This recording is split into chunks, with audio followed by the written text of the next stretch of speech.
নমস্কার বন্ধুরা, আমার চ্যানেলে আপনাদের স্বাগত। আশা করছি সবাই খুব ভালো আছেন। তো আজকের নতুন রেসিপি হচ্ছে পাস্তা রেসিপি। তো চলুন দেখে নেওয়া যাক পাস্তা বানানোর পদ্ধতিটা।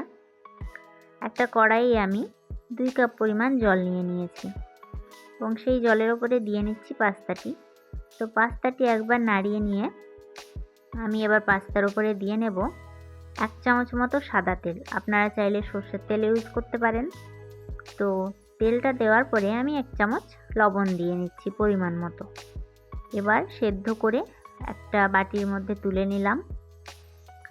একটা কড়াইয়ে রসুন কুচি এবং লঙ্কা কুচি দিয়ে হালকাভাবে একটু নেড়ে নিতে হবে। তো গ্যাসের ফ্লেমটা আমি লো রেখেছি এবং এই দুটি জিনিসকে আমি একসঙ্গে নেড়ে নিয়ে ভেজে নিব এবং এর উপরে দিয়ে নেব কুচানো আদা কুচানোটা দিয়ে 3টে জিনিসকে একসঙ্গে ভালোভাবে হালকা ফ্লেম দিয়ে নেড়ে নিচ্ছি এবং ভেজে নেব।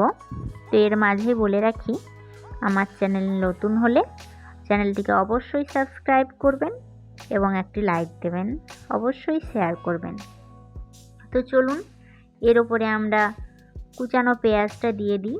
তো কেটে রাখা পেঁয়াজটা দিয়ে দিলাম এবং সবগুলো মিশ্রণকে ভালোভাবে নাড়িয়ে চাড়িয়ে আমাদেরকে এবার পরের স্টেপে যেতে হবে।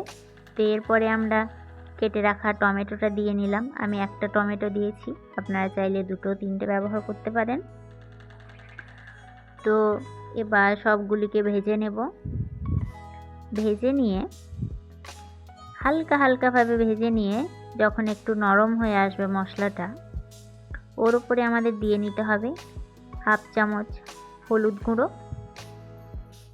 গুঁড়োটার পর 1/2 চামচ জিরা পাউডার।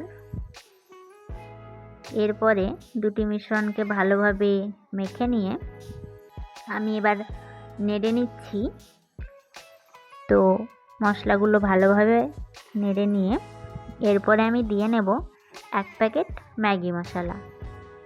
তো ম্যাগি মশলাটা দিয়ে নিয়ে আমি একদম ভালোভাবে জিনিসটাকে মেখে নিচ্ছি। আপনারা 2 থেকে 3 মিনিট অন্তত মশলাটা মিক্স করবেন যাতে মশলা থেকে তেলটা বেরিয়ে আসে। তো ভালোভাবে মিশ্রণটা মাখানো হয়ে গেলে 2 থেকে 3 মিনিট নেড়ে নিতে হবে।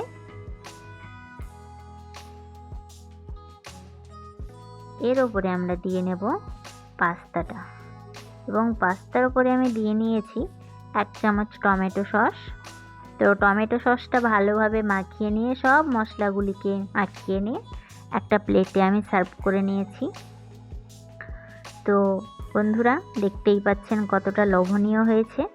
তো আমার চ্যানেলটি ভালো লেগে থাকলে লাইক, শেয়ার, কমেন্ট অবশ্যই করবেন একটা।